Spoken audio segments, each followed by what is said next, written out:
فلا تموتن إلا وأنتم مسلمون. Ölemen meğer Müslüman ölün diye. Ne mi dedik şu? Ölemen meğer Müslüman ölün dedik. Yani günah bilen gelme. Müslüman Allah'a teslim olacak. Allah'ın aydan ne olacak? Ta şehadette ölüm başına getirin diye. Peygamber ne mi diye? Yaşap yaşında ölürsün diye. Ne yapalım yaşap yaşında? Sünnete mutabık mı? Şeriate mutabık mı? Yaşap yaşında ölürsün. Ölsün ya Allah gördüğünde kopartın diye Müslüman. Biz öz zindagimizni Kur'an'a sünnete mutabık etmeklik. Her bir muratta. Şuna hakkında Müslüman doğun adet etmeli. Ne o da Üstad İbrahim Aleyhisselam ne mi diye? Rabbu eslim, teslim ol, eslemtu. Teslim diye. O zaman Allah'a teslim olmaklığa İbrahim Aleyhisselam da onun için tavsırdı. Yakub Aleyhisselam tavsırdı ki ya oğlum ne mi? İnna Allah istafa lekum. Allah da dini intikab etti. فَلَا تَمُوتُنَّ اِلَّا وَاَنْتُمْ مُسْلِمُونَ. Ölmeyen meğer Müslüman ölün. Ne mi dedi? Günah kaçırık bilen gelme. Ki günah bilen gelsen وَلَا تَرْكَبُ الْمَعْصِيَةِ فَاِنَّا سَخَةُ اللّٰهِ. Peygamber ne mi diyor? Günah etme. Allah'ın narda Allah sediptir Müslüman'da.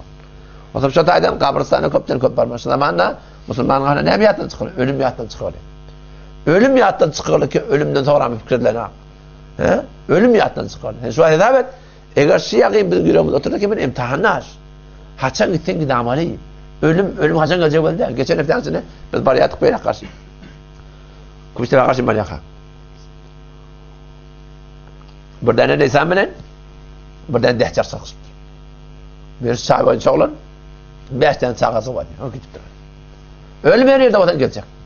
Ölümün bir mukadder vakti var. Başarı yardım. Secde dönmekliğe. O başarı yardım. Arakan dönmekliğe. Ödenin o ihtiyarınız. Peygamber ne mi diye? Yaşap yersin ya ölürsün diye. Kema tahyuna temutun. Yaşap yersin diye ölürsün diye. Ve kema temutuna tub'athun. Ne yapılmazsanız şoförüm gördüm kopartın diye. Peki Allah Teala bize ihtiyar verdir. Acel belli Müslüman'da. O haçan gacı çıdık olan. Şu çıdık doğulmadan önce biz özümüz sernebestimiz var. Rakam bulma. Rakam meşinden bile Allah oraya yazacak. Peygamber oraya yazacak.